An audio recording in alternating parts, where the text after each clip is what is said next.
Assalamualaikum warahmatullahi wabarakatuh.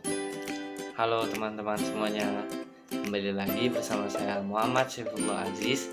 Di video kali ini saya akan membahas tentang sejarah perkembangan sistem operasi, atau lebih tepatnya evolusi sistem operasi.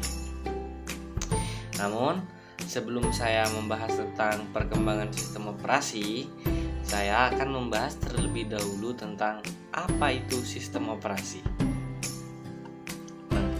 Baik, pengertian sistem operasi. Sistem operasi merupakan perangkat lunak yang mengatur semua sumber daya yang ada pada sistem komputer dengan menyediakan layanan yang interaktif sehingga user dapat dengan mudah menggunakannya. Nah, perlu kalian tahu, sistem komputer memiliki 4 komponen. Di antaranya yang pertama yakni hardware, software, sistem operasi, dan juga user atau pengguna. Baik teman-teman, sekarang saya akan membahas tentang perkembangan sistem operasi dari generasi ke generasi. Perkembangan sistem operasi sendiri terbagi menjadi 4 generasi. Yang generasi pertama terdiri dari tahun 1945 sampai tahun 1955. Selanjutnya generasi kedua antara tahun 1955 sampai tahun 1965. Selanjutnya generasi ketiga. Generasi ketiga antara 1965 sampai 1980. Dan generasi keempat yakni pasca 1980-an. Baik, langsung saja. Sekarang saya akan menjelaskan tentang perkembangan sistem operasi pada generasi pertama, yakni antara tahun 1945 sampai tahun 1955. Pada generasi ini, sistem operasi masih belum ada, dan juga sistem komputasi mekanik pada generasi ini digantikan oleh sistem komputasi elektronik. Komputer pada generasi ini diberikan instruksi manual dan dikerjakan secara langsung. Inilah gambar komputer pada generasi pertama. Selanjutnya yakni generasi kedua. Pada generasi kedua, rentang waktunya antara tahun 1955 sampai tahun 1965. Pada generasi ini, sistem operasi sudah ada yang namanya batch processing system, yang merupakan pengerjaan pemerintah yang dieksekusi secara berurutan dalam satu rangkaian proses. Nah, pada generasi ini, sistem ini masih belum bisa disebut sebagai sistem operasi. Namun, sudah ada beberapa fungsi dasar sistem operasi yang sudah digunakan. Di antaranya adalah FMS dan IBSYS.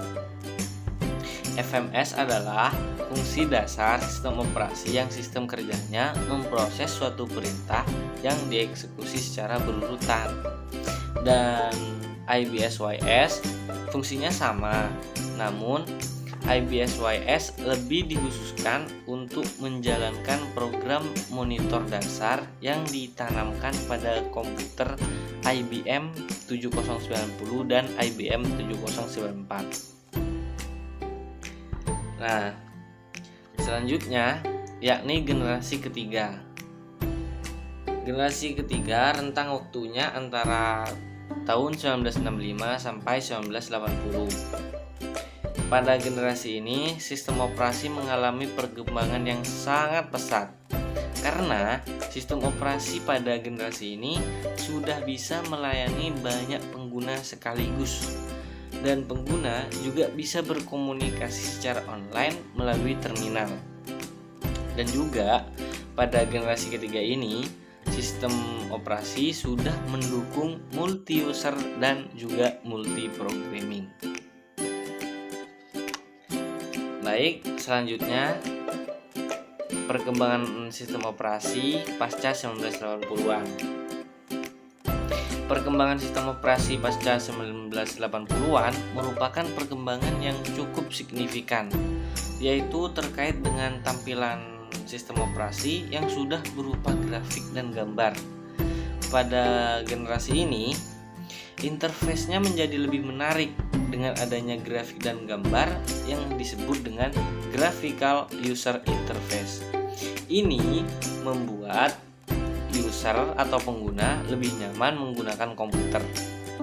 Selain dalam hal interface, perkembangan lainnya yakni meluasnya jaringan komputer, di mana komputer sudah tidak lagi berpusat pada satu titik, tetapi sudah terpancar sehingga kinerjanya menjadi lebih baik.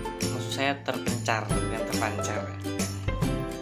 Oke, baik, itu saja yang bisa saya bahas pada video kali ini. Kurang lebihnya saya mohon maaf. Jika teman-teman suka dengan video ini, jangan lupa untuk di like dan di share ke teman-teman kalian. Terima kasih dan sampai jumpa di video selanjutnya. Wassalamualaikum warahmatullahi wabarakatuh.